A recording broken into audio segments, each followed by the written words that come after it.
सारियां भैणां भरां ते बुजुर्गां को अस्सलाम वालेकुम। आज तो सास्ते मुझी ज़बरदस्त जी रेसिपी कहन के आई हाँ गाजर दी बर्फी। इसको टुकड़ी हलवा भी तुसी आ सकते हो। गाजर दा हलवा भी खा दो सी, तुसा गजरेला भी खा दो सी, पर इस सीजन विच तुसी ये लाजमी बना के खाओ।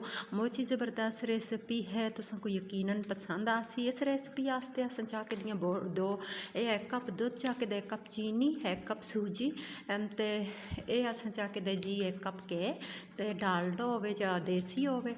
तो ये 2 गाजरां अस कश करके दियां, बड़े साइज़ दियां गाजरां 2 चाके दियां ते अस कश करके दियां। अच्छी तरह तो वाश करके छिल के ते तुसां कश कर दियां। ते हुण असां चलदे हां जी सूजी भुनन आस्ते। ते असां के बाद छुड़िया है कढ़ाई विच, ते हुण इस विच सूजी बस 1 कप सूजी। तुसी चाहो तो सूजी कम भी कर सकदे हो, अगर ज़्यादा करना चाहो तो ज़्यादा भी कर सकते हो, कोई मसला नहीं है। तो हुण असीं सूजी को भुन सां। इतना सूजी को भुनना है कि इसकी अच्छी जी खुशबू आ जाए। जे सूजी भुनदे हो तो खुशबू आती है सूजी की, इस तरह की खुशबू आ जाए हल्की आंच होता है। इसको तो 8 तो 10 मिनट तक भुनना है। सूजी को कच्ची भी नहीं छोड़ना है। सूजी कच्ची छोड़ सो तो बिच कच्ची कच्ची जी स्मैल आसी, जायका कच्चा जा आसी तुसदी बर्फी बिचों, तो फिर वो मज़ा ना करसी। ये मैं इसको 2-3 मिनट भुनिया तो देखो इसका कि जिस हुण रंग जोड़ा है बदल गया है, रंग इसका थोड़ा चेंज हो गया है। तो देखो इसको मज़ीद असां भुनना है, अच्छी तरह भुनना है ताकि असदी बर्फी बिचों कच्चा जोड़ा जायका है ना वो ना आवे। माड़े चैनल तो और भी बहुत सारियां रेसिपियां हैं, बहुत सस्तियां रेसिपियां मैं तो सास्ते कहन के आनी हाँ जिहड़ी तुसी घर आह्नियां चीज़ों नालों आसानी तो बना सकते हो। घर विच जिहड़ियां चीज़ां मौजूद है, ज़्यादा खर्चा करने की तुसां को ज़रूरत नहीं है। देखो असां दी सूजी भुन गई है कि जिस हुण इसका रंग आ गया है। तो हुण असीं इसको तला ला छोड़ सां चुल्हे तो।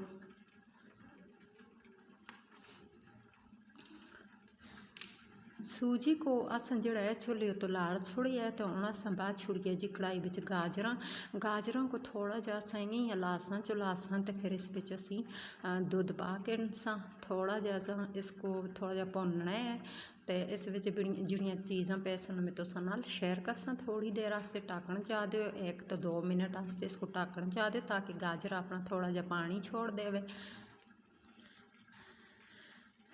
और अस इस भी बाद छुड़िया जी 1 कप दुध, तुसी चाहो तो दुध दी लिमिट जिहड़ी है वो बढ़ा भी सकदे हो। तो असें बाद छुड़िया जी 1 कप चीनी इस भी बाद छुड़ी है। तो हुण तुसी चाहो तो इस भी फूड कलर पाओ, लेकिन इस भी ज़रूरत नहीं है क्योंकि गाजर का अपना ही जिहड़ा कलर है ना वो आ जाता है तो बड़ा मज़े का लगता है।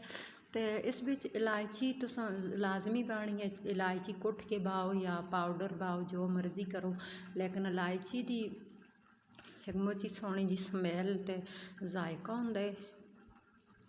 इसको तो 2 मिनट वास्ते ढक छोड़ सां। ये असें जी 2 मिनट वास्ते ढक के हुण उसको उबाल आंदा है। गाजरां का सब पकाने इस भी थोड़ा जिहा देसी घी बाद छुड़िया असां।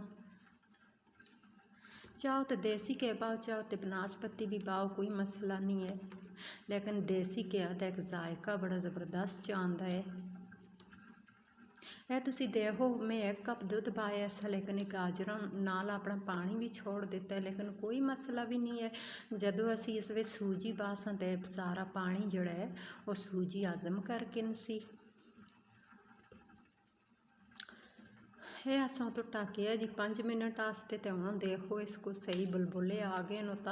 तो हुण असी इस विच जिहड़ा है कोपरा पाउडर पासां। तुसी मर्जी जितने ड्राई फ्रूट तुसां को ले तुसी बाक दो, नहीं है तो छोड़ दो, कोई मसला नहीं है। बस तो ज़्यादा अच्छे लगसन ना बस तो भी कोई गल नहीं, फिर भी अच्छा ही बनसी इंशाअल्लाह।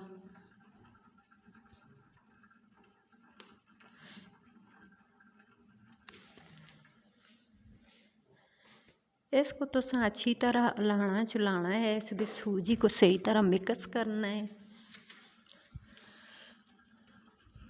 ये देखो जी थोड़ी देर इसको पकाना है। तो ये असां जी 1 तो 2 मिनट पकाया। तो देखो इसका पानी जिहड़ा है सारा खुशक हो गया है। सूजी जिहड़ा है दुध ते जिहड़ा गाजरां पानी छोड़े सो सूजी पी गई है।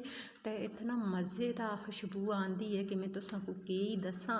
ते तुसीं जिहड़ी है ना लाजमी बनानी है रेसिपी, ते मैं को दसना है कि तुसां को मड़ी रेसिपियां किहजियां लगदियां। मड़े चैनल होता जो कि माई फूड सीक्रेट मड़े चैनल दा नाम है, सी तो सीक्रेट है। ते ओह तुसां जाके मड़ियां सारियां जिहड़ियां रेसिपियां देखनियां ते कमेंट करने न, ते तुसां अग्गा भी शेयर करनियां न अच्छी लगदी। ये मैं डिशा भी जोड़ा है कह ला छोड़िया पहला ही, ताकि इसका जो हलवा है ना इस नाल चिपक ना जुले आसानी नाल इसका उठ जुले टिक्कियां जड़ियाँ। तो अच्छी तरह इसका असा कह ला छोड़िया। तो हुण असीं इसको करसा सैट।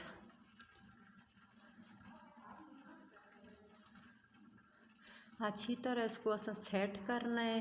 तो फिर मैं तुसां को दसा, ये देखो जी असा सैट करके दे उता असा थोड़े जे कश कीते दे बदाम ते कोपरा जिहड़ा है वह भी असा थोड़ा जिहा उता बाह के दे।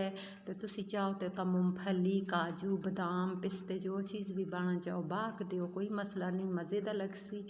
तो हुण असी जिहड़े ने इसको रखसा ठंडा उसी ते कट करसा जी। असां दा हलवा जिहड़ा है वो ठंडा हो गया है। तो हुण असीं इसको कट करसां, इस दियां टिक्कियां बनासां।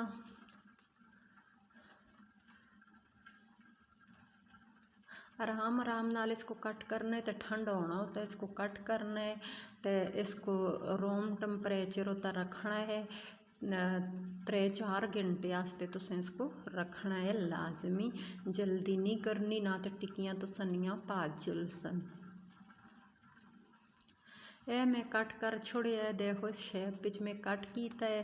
तो मुझे सोहना लगता है। देखो इतना मज़ेदार हलवा बना सी कि तुसी यकीन मानो, तुसी बार बार इसको बनाना चाहसो तो मेज़मान भी चाह नाल देसो तो तुसां मुझ सारियां तारीफां होसन।